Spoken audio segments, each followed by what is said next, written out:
Well, good morning, church. It is so good to be here with you today. Oh my goodness, I'm looking at the faces out there and I'm so excited to see you this morning.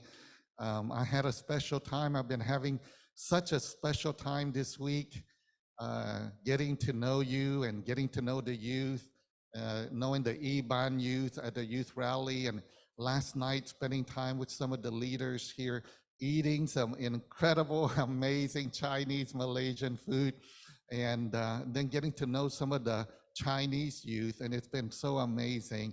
And so I look at your faces out here today, and I remember Paul wrote, I thank my God every time I think of you. So when I look at you, I just thank my God so much when I see you and your faces and the wonderful family that you are and the blessing that you are to so many. But even for me, just being here for a few days, and it's just been such a blessing to me. So I am so glad to be here with you today.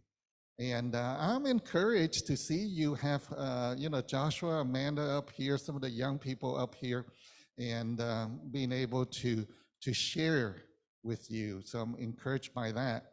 Last night, with the some of the elders, I was talking about the greatest gift that the Lord has given you, the greatest gift that the Lord has given you. And the gift, and some of you think because maybe this congregation has a few older people, you think that's a weakness. But when I saw and I met the people here, I said, oh my goodness, what amazing strength. Your greatest gift are the people that God has given you. The older people, the generation, this generation, it's an amazing group of people. Why? Because there's so much love in you, so much love. So if we look in the Bible, if we go back to the beginning, and if we begin to understand what the Bible is all about, what creation is all about, you take a look at the story in Genesis. In the beginning, according to Genesis 1, God created the heavens and the earth. Why? Why did God created the heavens and the earth? So he made the sun, the moon, and the stars, and then he made the sky, and then the ocean, and then the lights, and all of these things. But eventually he formed earth, and he formed the land and the sea, and the birds of the airs, and the animal creature. And then he created Adam and Eve. Why? Why did God do all of that? I remember, I have two children. They're 21 and they're 20 now. My son's name is Seumean. The Chinese is, my last name is Guan. So the Lord just gave me a heart to name him Seumean, a Chinese name. I'm of Chinese descent, even though I was born in Cambodia. So his name means Guan Xing Ren Ming. So Guan Xing is to care, or a heart. Xing is a heart. Ming is people of the nation. So somebody who has a heart or who cares for the people of the nation. So my daughter's name is Ling. I for love. Ling is spirit or soul. So one who has a loving spirit or one who loves soul. So those are the names that the Lord has given me for them. But I remember there was a time when my late wife, her name was Iris, and so she was pregnant with my first son there. His name is Seumean, like I said. And in America, we have this culture, and maybe you have it here, I don't know, I haven't asked any of you about that. But in America, we have this culture that when we find out our little baby, it's a boy, guess what we do? Okay, so usually we would prepare a room for the baby. If it's a boy, we would paint it blue. If it's a girl, we would paint it pink. And then, we get the beddings and everything ready for the baby. So we put the baby crib and we put the comforter, and then we would put like a mobile, like a mobile tool, a music box. And sometimes it has a sun, a moon, and a star. And so we put the baby inside the room, and you turn that music box, and the mobile sun, moon, and stars go round and round. Why do we do that? For our children. And before we had the baby, I remember when I was working in the aerospace, my coworker gave us a baby shower. Baby shower. It's that, well, during the baby shower, they would give us presents and they give us diapers and new clothes. But one of the things that they gave us, stuffed animals. So besides the diapers and the clothes, they gave us stuffed animals. Like they gave us like 12 stuffed animals. I thought, oh my goodness, what does one baby do with 12 stuffed animals? But you had the baby seal and you had the dolphin and you had the teddy bear and you had the giraffe and all of these things. And my daughter eventually, we gave her a giraffe and she named the giraffe Jeffrey. Okay. And so even the stuffed animal, she would name it Jeffrey. I would talk to my daughter sometime when she's young. And even as she got older, she still called this little stuffed animal Jeffrey. Now you think about it. Think about that. Why, as parents, do we do such a thing? Why do we get the environment ready for them? What is it about having little babies? Isn't it? Don't we do those things because of love? See, God was just preparing an environment for us. So he made the sky blue. He made the sunset pink. And he made the sun, moons, and stars so that they go round and round like the little mobile. Why? Because he was just preparing an environment for us because he loves us so much, like we love our children so much. So the story of creation, it's all about love. It's all about love. How much we love our kids and what we do for them, how much God loves us and what he does for us. And then he created all the animals. And he brought the animals to Adam. And Adam named every single animal. Now, when we read such a story, sometimes we lose the human touch to it. Let me give you an example. When my son was just learning how to talk, so maybe 1.5 or so, I can't remember when, it's been so long ago. I don't remember exactly when they learned to talk. But when my son just started learning how to talk, I remember us taking him to the grocery store and they have these carts and they can sit on the back of the cart. And I remember one day we were along the produce aisle and he picked up an apple. And when he picked up an apple, he said this, apple, apple. It's like that. First, I heard him say the word apple. I went, oh, good job, Seumean. You said apple, apple. It is an apple. How do you know? Good job. That's the human touch. That's love. Don't you get excited when your little boy or your little girl begin to say a word? Especially mom, mommy, But, if she said, da, or they said, dada, daddy. I said, look. They said, dada first. Come on. You see, we get excited. So there's that human touch, there's love. And sometimes when we read the creation story, we miss out on it. So we're thinking when God brought all the animals, to Adam, and Adam might say, giraffe. And we're thinking, it's kind of somber, kind of serious. Giraffe, lion, bear, tiger. No. So when Adam was saying giraffe, God said, oh my goodness, Adam, it's a giraffe. It looks like a giraffe. It has long neck like a giraffe. What a great name, Adam. How do I know that? Because that's what I did with my kids. I got excited when my kid said apple, when my kid said, even when my daughter named her giraffe Jeffrey. I said, Jeffrey, wow. See, creation, it's all about love. Love.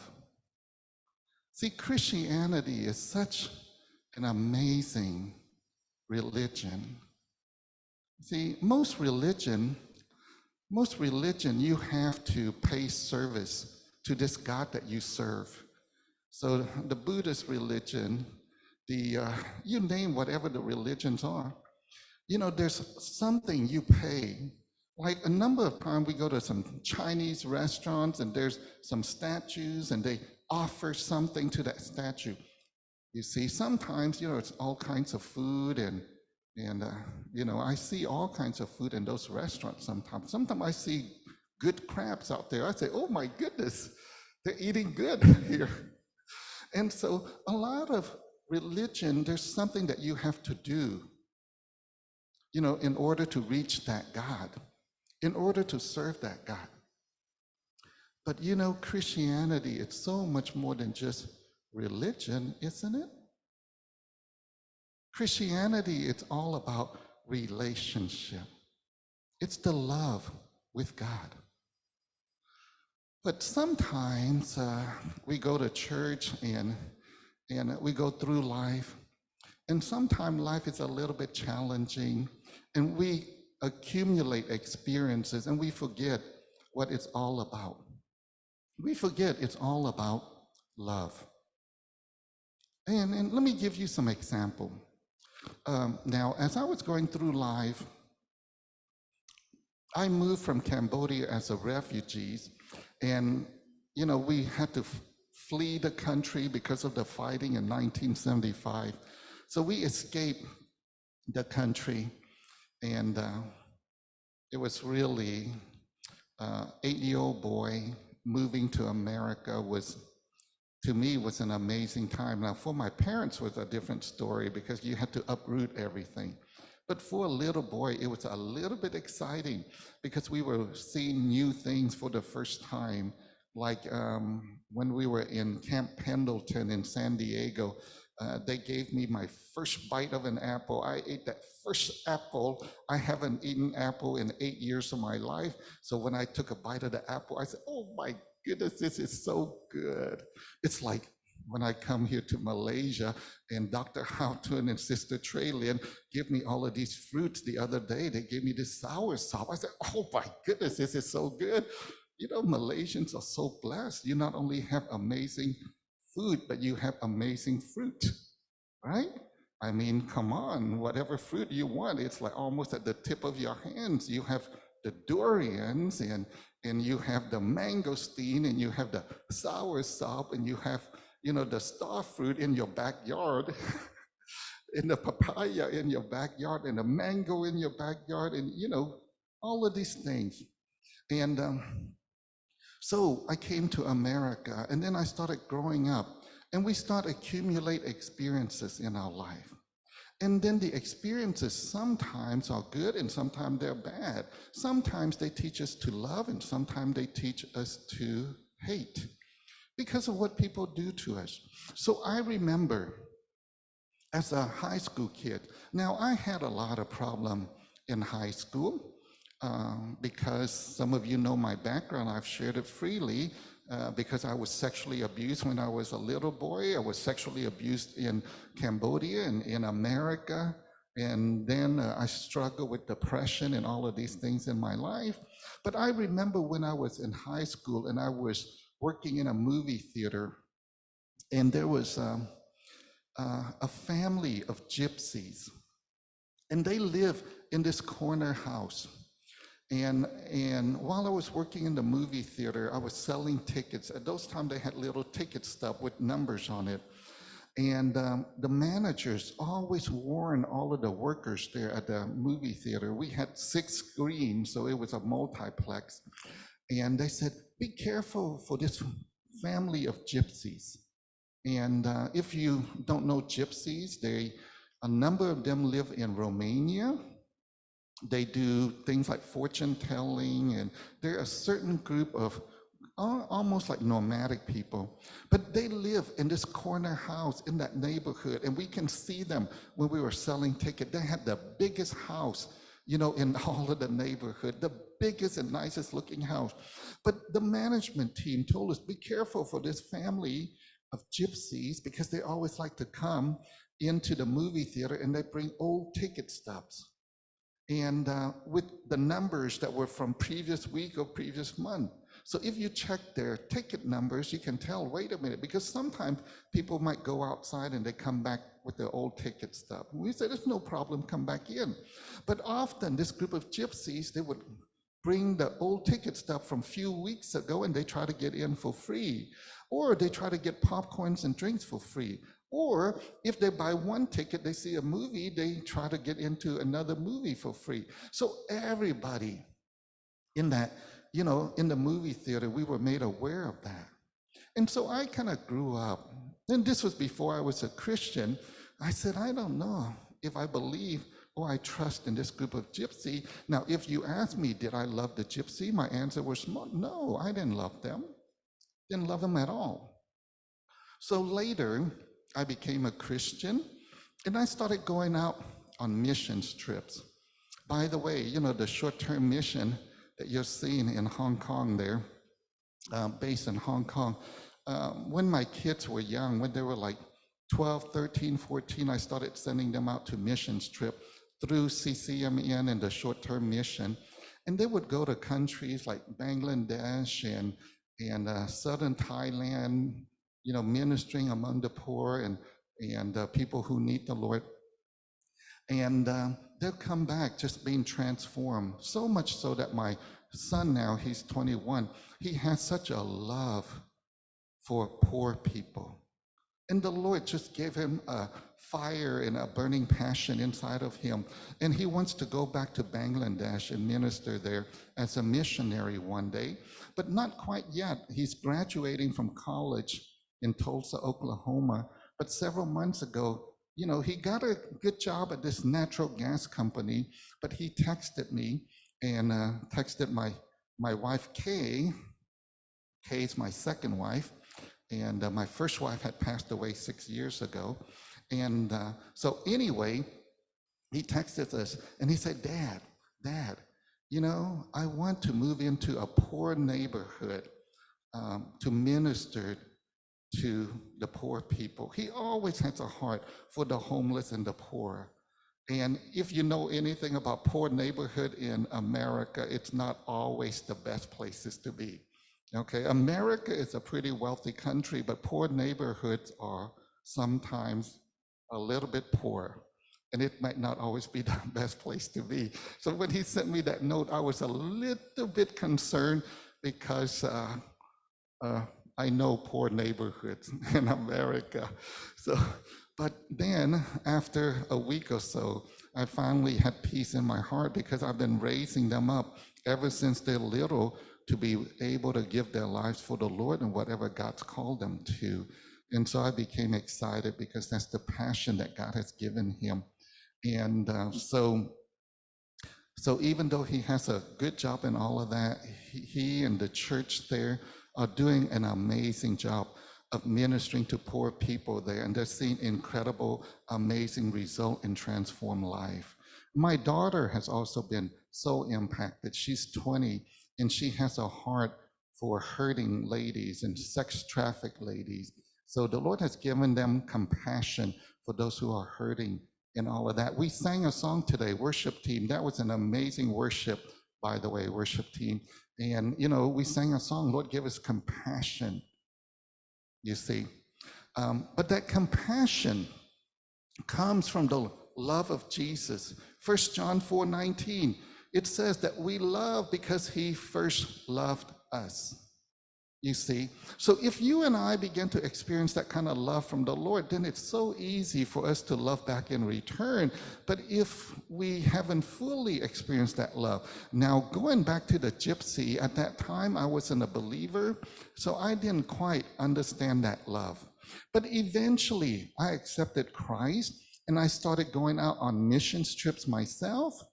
And so I would go to different countries and the Ukraine and Russia, and I spent 6 months out there in the Ukraine. The Ukrainian war with Russia currently, it all started in this city in the Ukraine called Lugansk. And that was where I went to in 1992 in the Ukraine. And very memorable time. It changed my life forever. So anyway, it really transformed me. So mission is an amazing thing, amazing thing. I recommend it to everybody. So so one day, back in 1996, I was traveling with my pastor, and we were traveling to India and then to Romania. And I was about close to 30 or so at that time, still considered a relatively young man. Um, I'm a little bit older now too. So, but while I was there, every time I traveled with my pastor, he would always preach. And when he preached, he would always ask me, can you give a testimony? I said, I'll be glad to give my testimony. You know, giving testimony is not as hard as preaching, because all you have to do is share for 2-3 minutes what God has done in your life. So I said, I'll be glad to. But then when we got to Romania, while we were there, the pastor in Romania said, well, we are going to take you to a gypsy church this coming Sunday. And but we want to do something different. This time we want Seumean to preach, and we want the pastor, my senior pastor, to give the testimony. And so first of all, I've never really preached before. Second of all, we're going to a gypsy church. Now, he also said this. He said, you know, last Sunday, the Sunday prior, another pastor went to this gypsy church. And after he preached, he came out. All 4 tires from his car were all stolen. I said, okay. I said, okay, gypsy. These are gypsies. I remember gypsies. I have bad experience with gypsies. I don't know how gypsies can be Christian. Because that's our past experience. See, you and I, we have these past experiences in our lives. And because of these past experiences, maybe it hinders us from loving people. It maybe hinder us from trusting people, even hinder us from believing that they can be Christian, you see? So I was sitting there, and I am going to preach. And, you know, I was going to preach about God's love for them. So I'm sitting in the front row, and worship is going on. And while I'm sitting there, I was so nervous for 2 reasons. Number one, I'm not used to speaking in front of a group of people. And I was just sitting there kind of retching. You know what that looks like? Oh my goodness, I'm sitting there. I was so nervous. I was, my pastor from Houston was sitting next to me. He put his hands on my knee, and he said, I'm praying for you, brother. I was so scared. So that was one problem. The second problem was this. The second problem was that I didn't have a love for gypsies. As a matter of fact, I didn't trust the gypsies.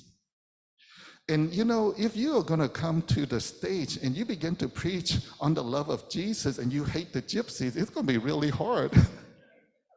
So I'm sitting there, and I said, Lord, give me a love for the gypsies. Give me a love for the gypsies. Give me a love for the gypsies. Give me a love for the gypsies. Oh, it was a double combination of fear and not having love. It was not good. But the amazing thing was this. The amazing thing was, when the worship ended, the Lord gave me a love for the gypsies.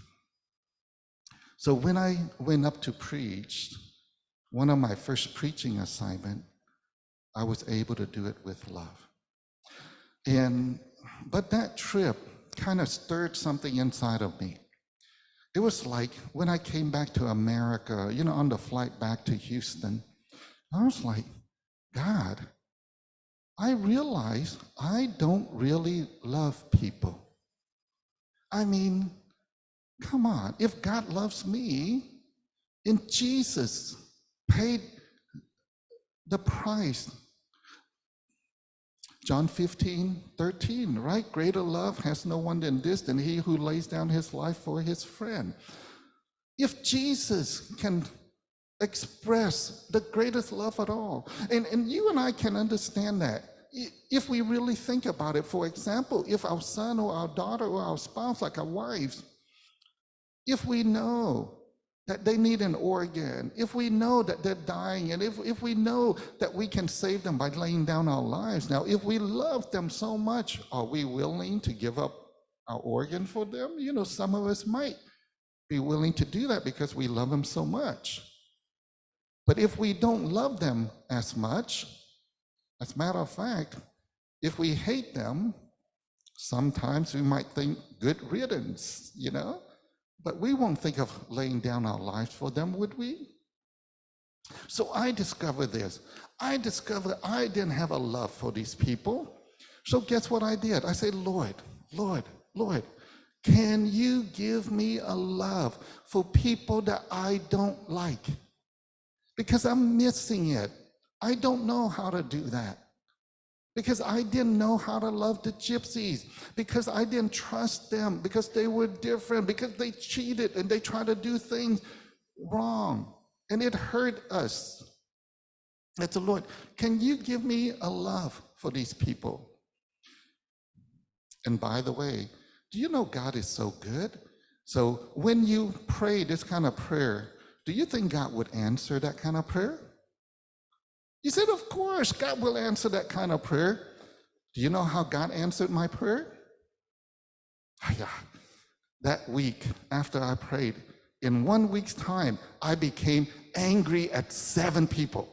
I said, oh, wait a minute. God, I asked you a love for people, but all of a sudden I'm angry at 7 different people. This is not an answer to prayer, is it? It's like, God, give me a love for people. And now, why am I so angry at 7 different people? It just turned out there were 7 different women. I was like, oh, why am I so angry? A couple were my relatives, a couple were managers from my workplace. And so there were 7 different people. So I'm talking to the Lord about it. I said, God, it doesn't make sense at all. I'm asking you for a love for people. Why am I so angry at 7 different people? So this is what the Lord said to me. He said, Seumean, it's easy to love people that you like. Easy. Because you want a love for people. I'm going to show you how to love people that you don't like. So if you pray this kind of prayer, the Lord is going to answer it. But his answer will not look like this. It won't be because, oh, God, give me a love for people. And you go, zap, all of a sudden, every person you see, I love them, I love them, I love them, I love them. Oh, it's so easy to love them. Oh, they hate me, they hurt me. Oh, I love them, I love them, I love them. No. No, it won't work like that at all, actually. Because this kind of prayer requires us to walk it out.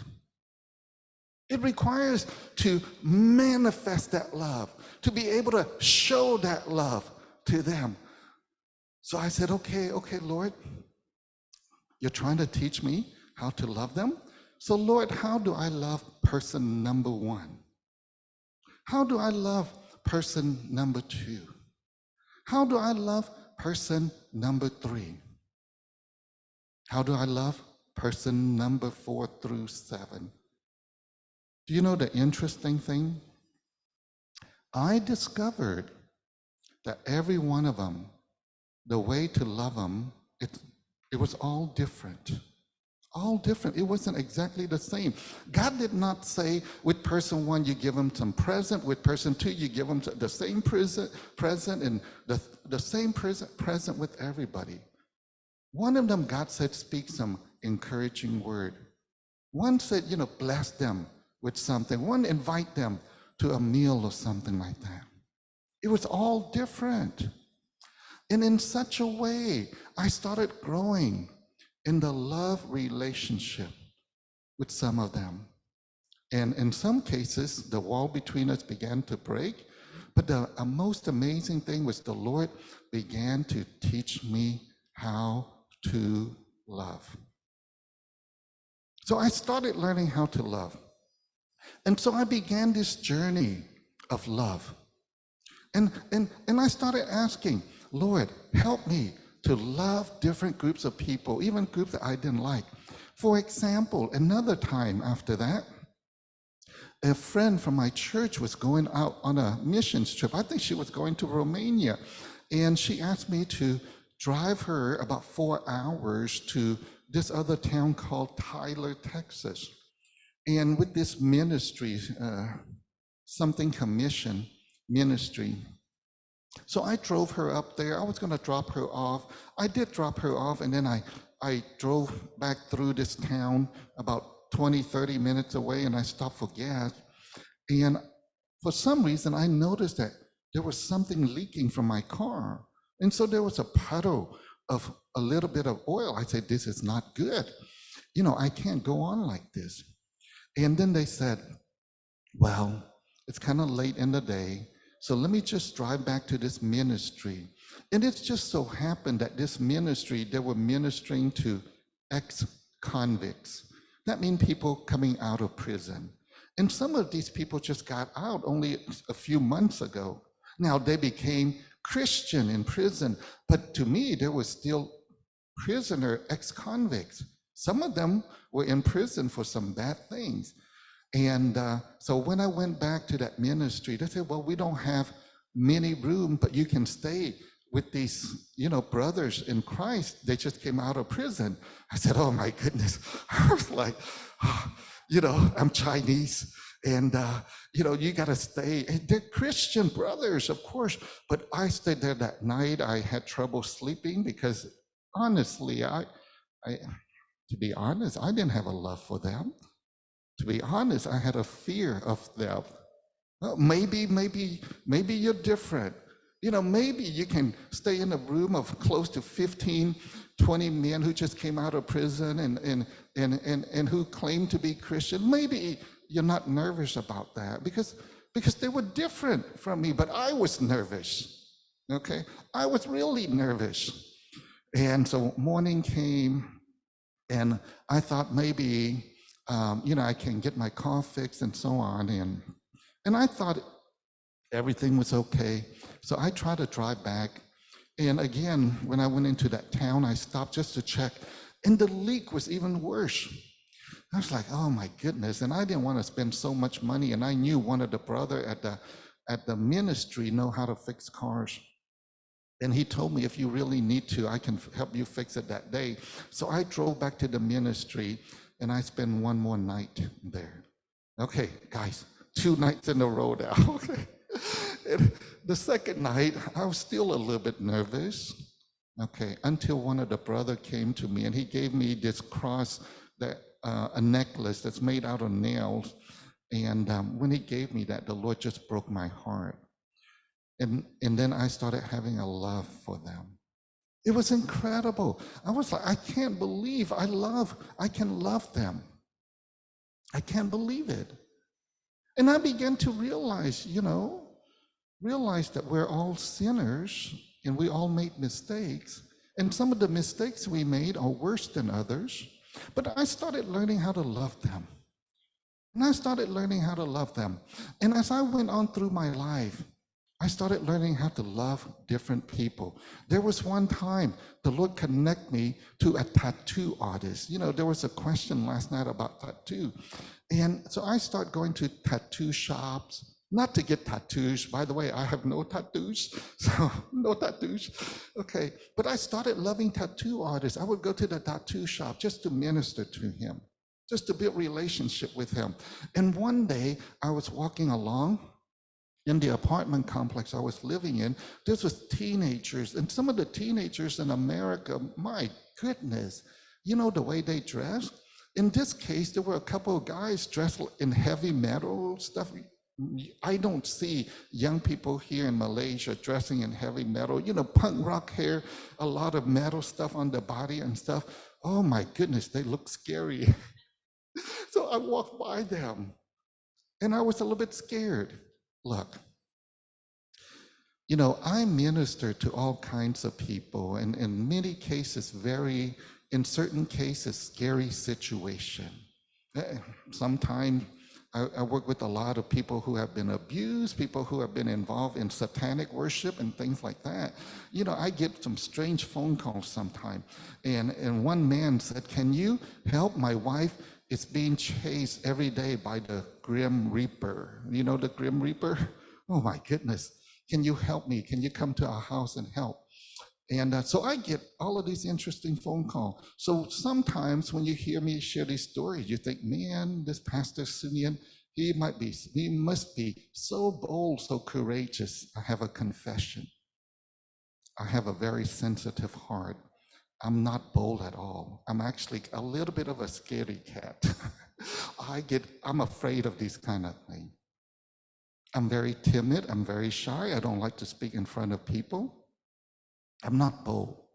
If I ever go out to dinner with a group of people, now one-on-one, and if it's with a group of people, if nobody asks me any question, I am the most quietest person. This is my personality. I'm very timid. I'm very shy. And see, some of you might be timid and shy. So if I were to ask you, how many of you are timid and shy that you can't speak? And if you raised your hand, you said, I'm so timid, I'm so shy, I can't do anything for the Lord. I got good news for you. You know what the good news is? God delights in choosing timid and shy people to do great things for him. Right? You look at David and you look at Gideon and even Moses. When Moses said, I can't speak, I can't do anything. David was the youngest. Gideon was the least of the least. They can't do anything. You see, the key is just continue to walk in love for the Lord. Obedience is better than sacrifice, you see. So as I went along, I grew more. Those two young people, I just said, Lord, how do I love them? How do I love them? And I started learning how to love people who are different. During the Monday and Tuesday, or was it Tuesday and Wednesday, on the youth rally, I just had to ask the Lord to give me a love for these young people. But one of the young boys, he's only 9 years old, his name is Joseph. During breaks, he would always come and sit next to me and we'd talk, and I asked him, what's your favorite food? Nasi lemak. Kolomi is number 2, he said. And we started to become friends. He's only 9 years old. But I learned to love the 9-year-old boy and the 17-year-old boy. And then last night, even as I built relationship with you, the Chinese youth, I learned to start laughing with them and loving upon them and just loving upon them. Why? Why? Because God first loved me. Because Christianity is all about love, isn't it? It's all about love. That's why I said last night, your greatest gift, it's actually your age, but it's also your greatest weakness. But your greatest gift, it's your age. This church is filled with amazing, incredible people who have gone through so much in your lives. You've gone through the adolescent stage. You've gone through many trials. You've gone through the middle age stage. And now you have wisdom. Now you have even more stability in your finances. Now you have greater measure of love. You have the greatest gift of all. See, sometimes we have wrong thinking. Your wrong thinking could be this: I'm old, I'm tired, I can't do much. That's wrong. That's wrong. Wrong thinking. You forget all of the things that God has poured upon you. You have the greatest gift. How do I know that? Because as I meet you, oh my goodness, each person that I meet, the time that we spend together, whether it's at your home having dinner, whether it's going to one of the hawker stalls and having lunch, or whether it's just getting a cup of coffee, you are so good at loving me. You are showering me with love. You have the greatest gift of all. You have love. And how do I know this is the greatest gift? How do I know this is the most important thing? Because often we think serving is the most important, or knowing the Bible and having great faith is the most important. There are some group that believe if they have certain spiritual gift, it's the most important. Some people think that if we give our body and give all we have, it's the most important.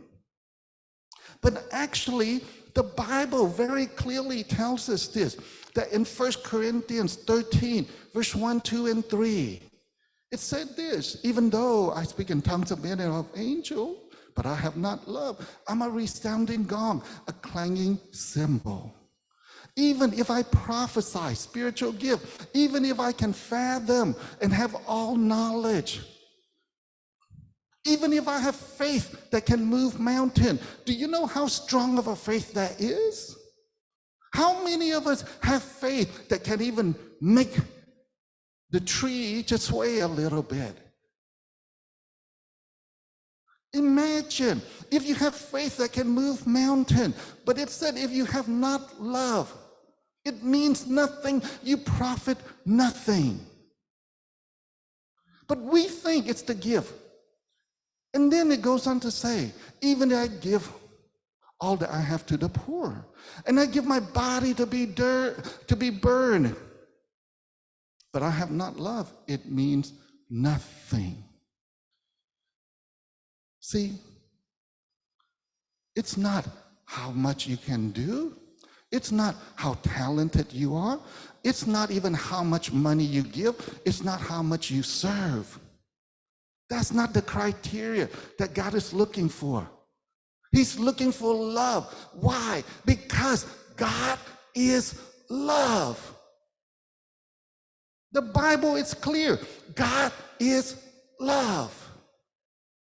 1 John 4:8 tells us that. God is love. And if you and I have God in us, if we have the Spirit of Christ in us, we love. Everyone born of God knows him, and we love him. It's love. You see, love doesn't depend on how much gifts we have. Love doesn't depend on how much money we have. Love doesn't even depend on how old we are.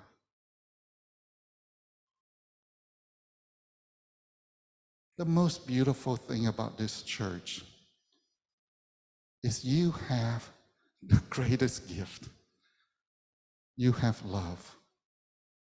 The only problem is that you made your gift your weakness, which to a certain extent is not too bad, because when we're weak, we can be strong, but sometimes our weakness can deter us from loving. What if the church can begin to grow in love in practical ways? What if when new young couple comes in and you shower love upon them? What if 4 couples said, young people, even the young people here, you know, Joshua, Amanda, is it Amanda? I forget you. Joshua and Amanda. What if some of the older people showered love upon Joshua and Amanda? What if we shower love upon the youth and the teenagers? Do you know how hard it is to do that? Maybe it just said, good morning. Maybe it's just saying, how's your week? Maybe, do you want to come out for lunch with me? I want to get to know you a little bit more. Maybe it's surprise them with a little gift or something. You see, some of us think if we want to grow the youth, we need to have a dynamic youth pastor to grow the youth. But the greatest need for youth, you know what it is? The greatest need for our youth is love. The greatest need for our babies and our children is love.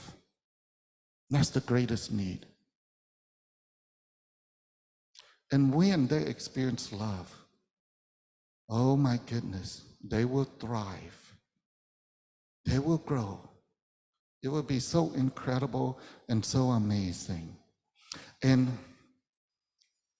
then this church will grow.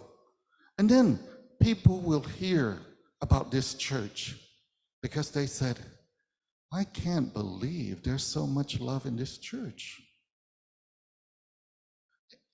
You know, people are always attracted to love. People are attracted to love.